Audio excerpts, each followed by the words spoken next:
It is not the Republicans' fault. It's the Democrats' fault. U.S. President Donald Trump boasted about his first year in office in a rapid-fire 20-minute speech Wednesday night, where he largely blamed Democrats and his predecessor, Joe Biden, for the state of the economy. 11 months ago, I inherited a mess, and I'm fixing it. Consumer prices in the U.S. are soaring, and Trump, like Biden before him, has been struggling to persuade Americans that the economy is healthy.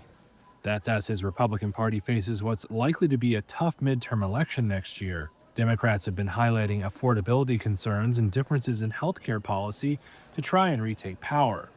However, on Thursday, Trump offered few new policy initiatives aimed at high costs, instead blaming Biden, previous trade deals, immigrants, and what he described as a corrupt system.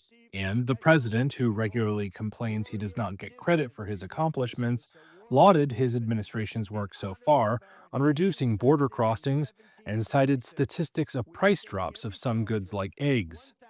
However, he conceded prices overall remained high. I am bringing those high prices down and bringing them down very fast. Trump also announced a warrior dividend to be sent to 1.45 million U.S. service members in the coming week, set at $1,776, a reference to the year the United States declared independence, and promised housing reform and lower interest rates, saying he would announce the next chair of the Federal Reserve soon. And I'll soon announce our next chairman of the Federal Reserve, someone who believes in lower interest rates by a lot. In the new year, I will announce some of the most aggressive housing reform plans in American history.